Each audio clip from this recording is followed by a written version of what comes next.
Xin trân trọng kính mời hai mái đầu xanh, hai tà áo trắng và hai quả tim vàng, mình sẽ tay trong tay bước lên sân khấu tình yêu để ra mắt toàn thể quý vị hoa trường. Vâng, xin mời. Hay là mình cứ bất chấp hết yêu nhau đi anh, hay để chắc chắn anh cứ lắng nghe tim muốn gì rồi nói cho em nghe một câu thôi. 1, 2, 3 năm anh có đánh rơi nhịp nào không? Nếu câu trả lời là có, anh hãy đến ôm em ngay đi. Em đã chờ đợi từ anh, giây phút ấy cũng lâu lắm rồi.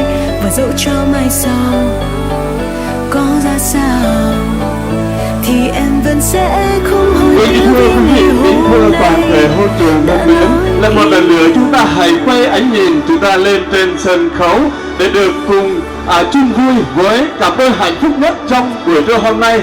Thật sự mà nói, đây là trai tài gái sắc, sẽ nên vợ nên chồng từ ngày hôm nay. Có câu chim khôn đầu nóc nhà quan, trai khôn dựng vợ, gái ngoan gả chồng. Hôm nay làm lễ tơ hồng kết duyên chồng vợ ấm lòng mai sau. Và đây là lý do chính mà có được gặp mặt toàn thể quý vị ở hôn trường tình yêu của chúng ta buổi tối hôm nay. Một lần nữa xin toàn thể quý vị cho một tràng bầu tân an hồng bất tử.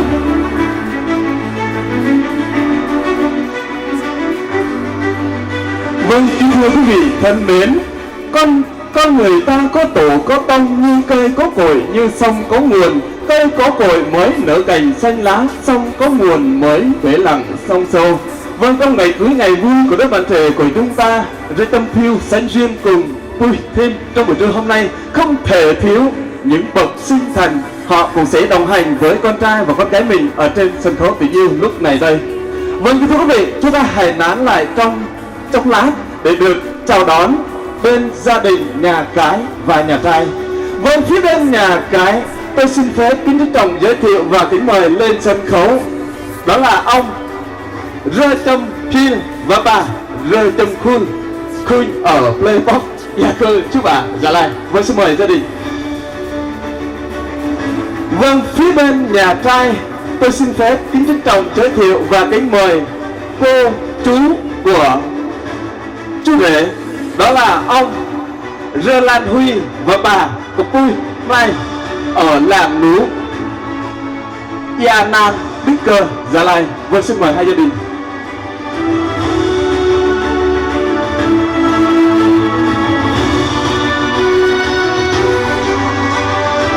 Vâng, kính thưa quý vị thân mến, vậy là trên sân khấu lúc này đây là sự hiện diện đông đủ của chủ nhân buổi tiệc trưa của chúng ta hôm nay. Buổi tiệc trong buổi lễ thành hôn cho Rê Tâm Phiêu, Sánh Duyên cùng tôi Thiên. Một lần nữa xin mời toàn thể quý vị dành tặng cho gia đình chúng ta một tràng vỗ tay thật lớn nữa, kính thưa quý vị ơi. Vâng, kính thưa quý vị thân mến, lên non mới biết non cao, nuôi con mới biết công lao đất trời. Hôm nay đây con đi xây dựng cuộc đời, cha mẹ cùng có đôi lời bên con. Thì ngay sau đây xin mời toàn thể quý vị đến những đôi lời phát biểu của gia đình. Qua những lời phát biểu ấy thì dặn dò cho hai con sẽ sống với nhau đến đầu bạc răng long. Đồng thời cũng xin gửi lời cảm ơn đến toàn thể quý vị đã dành thời gian và ngọc của mình về đây để chung vui với gia đình chúng ta. Và trước hết hết, xin mời toàn thể quý vị đến với lời phát biểu được đại diện cho bên nhà gái, đó là bố của cô dâu Rơi Trong Thiên. Xin mời. Con Plum có bên này đây, có mình riêng cho bình ta và đại chị rồi đúng rồi, để vui có cả sang nọ có từng sang nọ có rau, mát lên vì từ gió từ Việt Nam từ nước qua để đây không biết có sang nọ có biết màu kết ở có ya tao nhìn ya thôi tao phải thôi đừng gió chị người ta ấy nên là vâng tôi ơn có bạn mình rồi thì một con đi chúng ta mình tìm mình để không có này để nó bạ đi nhẹ rơi đi cái này ngồi fit có này để con đi phi phăng tụi mình. Vâng, kính thưa quý vị thân mến, vừa rồi chúng ta vừa được đến với đôi lời phát biểu từ đại diện cho bên nhà cái. Và để đáp lời cho bên nhà cái một lần nữa, xin mời toàn thể quý vị hãy hướng ánh nhìn lên sân khấu để được chào đón đôi lời phát biểu từ đại diện cho bên nhà trai. Cũng sẽ có đôi lời phát biểu gửi lời cảm ơn đến quý vị về chung vui với gia đình hôm nay. Vâng, xin mời. Belum lau komedi men ai ta pi bang bing ta de yang tong wa tai che sang nó có mời hấp ác rồi nè Beijing sang nó pro komedi và lại rất cảm ơn bạn bè các chú các bác kênh là cảm ơn đến gia đình của chúng tôi vui vẻ rất cảm ơn nhiều, không có gì quê ơn, có nước một ly nước một ly trà, không có rất xin cảm ơn. Vâng, thưa quý vị, vừa rồi chúng ta vừa được nghe đôi lời đại diện cho bên nhà trai. Và cuối cùng xin gửi lời chân thành cảm ơn đến toàn thể quý vị đã dành thời gian và ngọc của mình về đây để chung vui cho gia đình chúng ta được hôn lễ sẽ được tổ chức ở bên nhà cái. Sự hiện diện của toàn thể quý vị là niềm vinh hạnh rất là lớn đối với gia đình. Một lần nữa xin chân thành cảm ơn tất cả quý vị. Vâng, vừa rồi chúng ta vừa được đến với những câu gửi lời cảm ơn, gửi lời phát biểu cùng toàn thể quý vị trong hôn trường tình yêu chúng ta buổi trưa hôm nay. Và trong giây phút hôm nay, một lần nữa xin mời toàn thể quý vị hãy hướng ánh nhìn lên sân khấu mà để được đôi bạn trẻ của chúng ta dâng lên ly hiếu, ly thảo, ly tình cho người cha, người mẹ là đấng sinh thành nên chúng ta hôm nay. Xin mời cô dâu và chú rể thực hiện nghi thức này. Vâng, trước hơn hết, xin mời chú rể hãy sang phía bên kia mời ba và cô dâu mời mẹ. Vâng, xin mời chú rể sang bên kia.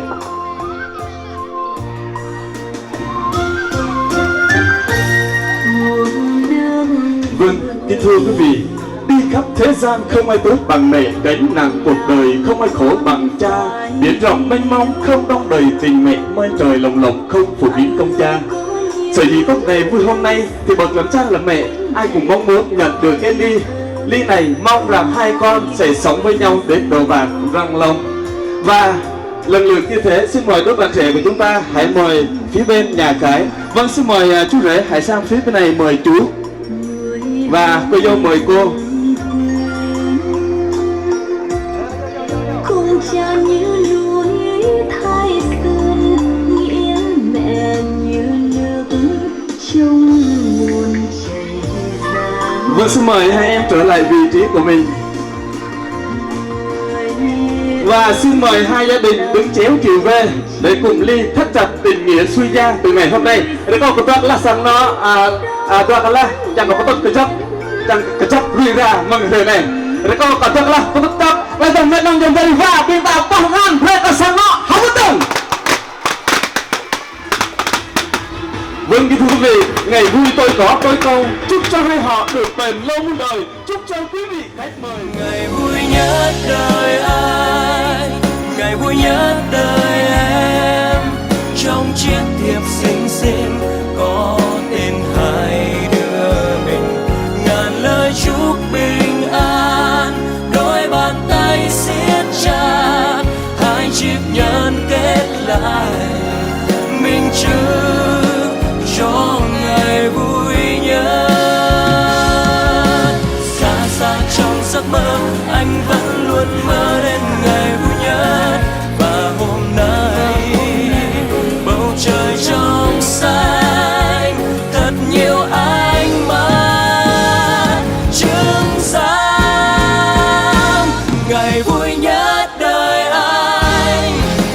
nhất đời em.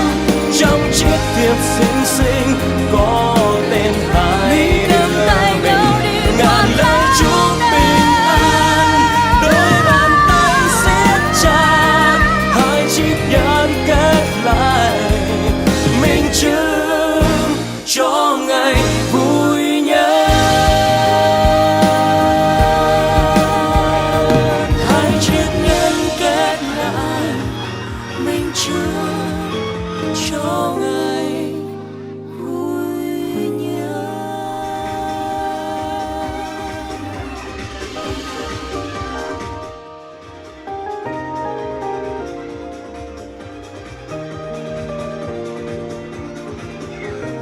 Nhà hàng tiệc cưới Tân An của chúng tôi tọa lạc ở đường Đào Duy Từ, Tân Sơn, thành phố Pleiku, Gia Lai, chuyên nấu những món, chuyên nấu những hội nghị tân gia, liên hoan, bài thuốc điều trị sinh nhật, vân vân. Rất là thành công trong những ngày tháng qua. Nếu quý vị có nhu cầu sắp tới thì hãy liên hệ với dịch vụ tiệc cưới lưu động Tân An của chúng tôi qua số điện thoại đi để bên này mà béo hả chẳng hoe rồi nhẹ mùng. Missing piece. So as long as I live, I love you. Will heaven hold you? You look so beautiful in white. And from now to my very last breath, this day I'll cherish. You look so beautiful in white tonight.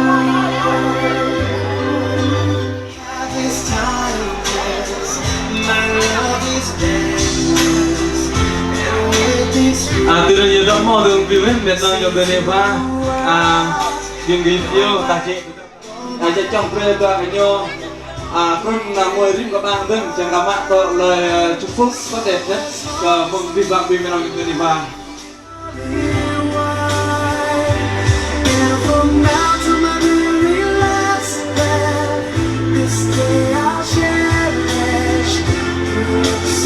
Nâng ai nhà trường với vi phong thế mình đi hai người gặp nhau một lần nữa. Xin mời đôi bạn trẻ của chúng ta hãy xuống tận vàng để nhận lời chúc phúc tốt đẹp nhất từ họ hàng từ hôm nay. Xin mời.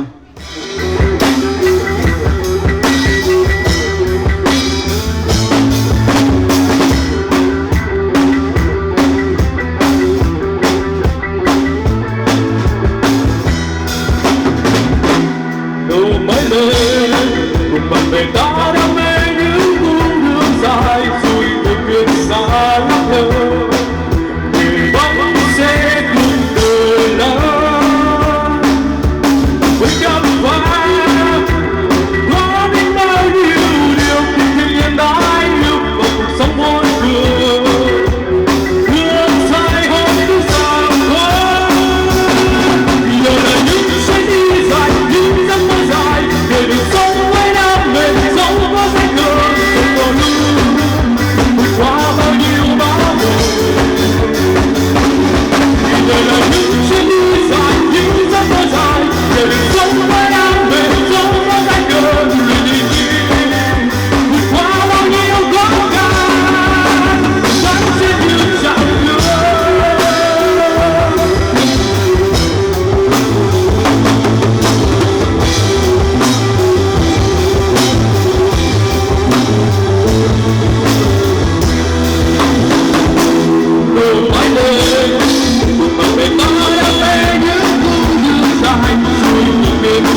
người Kon Tum.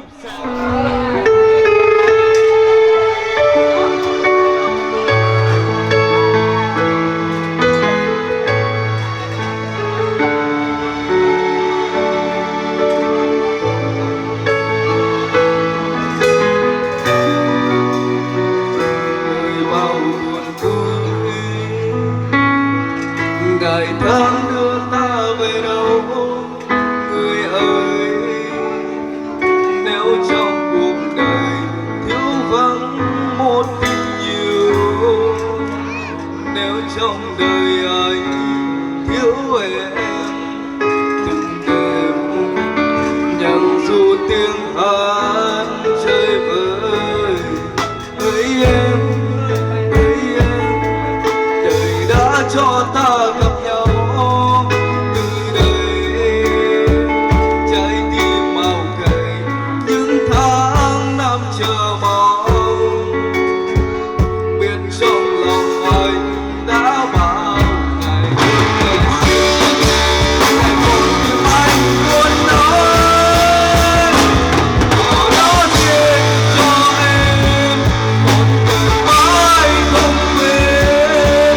Bài hát trong em mỗi tình khát khao để bỏ dòng câu em đời nhiều trong gai.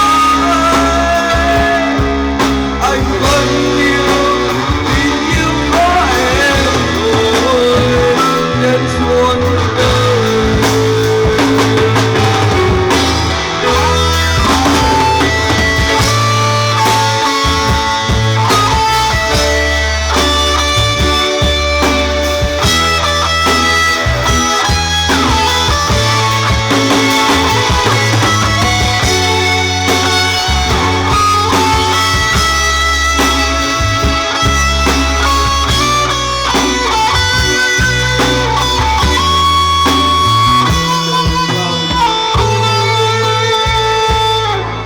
Ngày tháng đưa ta về đâu người ơi, nếu trong cuộc đời thiếu vắng một tình yêu, nếu trong đời anh thiếu em từng đêm nhạc ru tiếng hát chơi vơi. Hỡi em, đời đã cho ta gặp nhau, từ đây trái tim màu cay những tháng năm chờ mong, biết trong lòng anh đã bao ngày làm em muốn nói, điều đó riêng cho em mãi không quên. Bài hát trong em mỗi tình khát khao để bỏ dòng tới đời nhiều trong gai. Anh vẫn yêu tình yêu của em rồi, điều đó riêng cho em một đời mãi không quên. Bài hát trong em mỗi tình khát khao để bỏ dòng tới đời nhiều trong gai. Anh vẫn yêu tình yêu của em rồi đến suốt đời.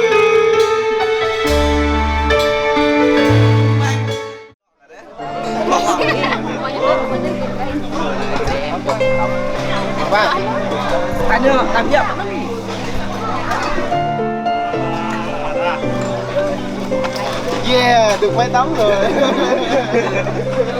Nhiều khi kiếm đâu cô tích chuyện thành lời đủ may mắn để nhận cô cầm tay bước đi đến cuối con đường bao giờ thầy sẽ tới.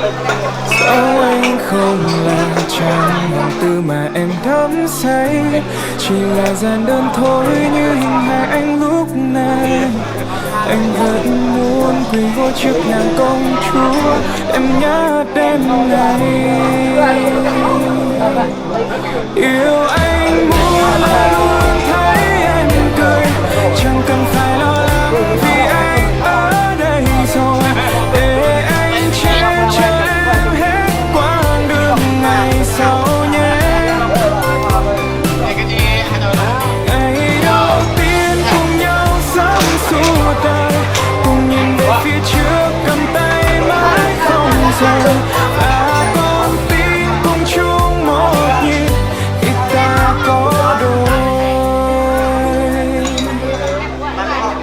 Điều anh mong thật ra chẳng xa xôi đâu, chỉ cần ta cùng nhau đến khi bạc đầu. Dù mai sau nhiều điều làm ta lo âu. Yes I know, yes I know. Dẫu anh không là chàng hoàng tử mà em đắm say, chỉ là gian đơn thôi như hình hài anh lúc này.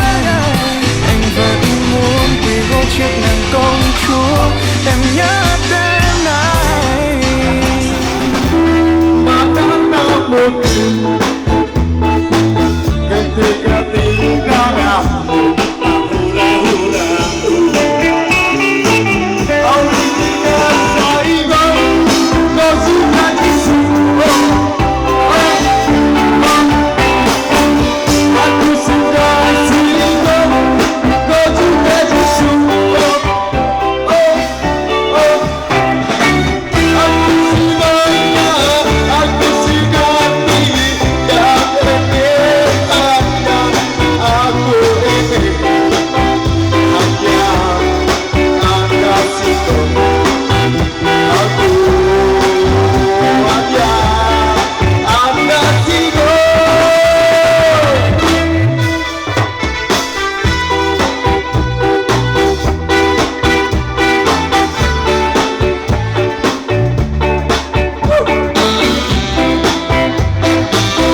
trôi tôi với tôi lẻ loi trong thang vô duyên tình xưa không sao cùng nhau còn đâu hỡi em vì sao em nơi cơn bước ra đi bao nhiêu qua khi bóng em dần xa tình đường như đã đọa trong lòng mỏi mệt tâm mong có em về không xin em hãy trở về.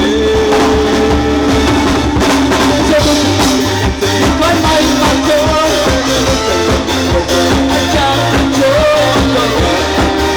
Nhưng tôi không sao em đã xa. Anh là người là em chịu nắng, anh là người có mãi luôn còn xanh, anh là người em mắt luôn còn anh, không biết gì còn lắm. Em đã lần này, cuộc đời ta muốn nào màu biết ta mọi nắng được đời hay đưa cuộc đời trong xưa mà đôi tim rất xa có bao đau thương em cô đơn trốn đây áo dâu mộng tìm rồi giờ đất thang để lại đôi lần thì em tới đầu chân đường.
She call me Mr.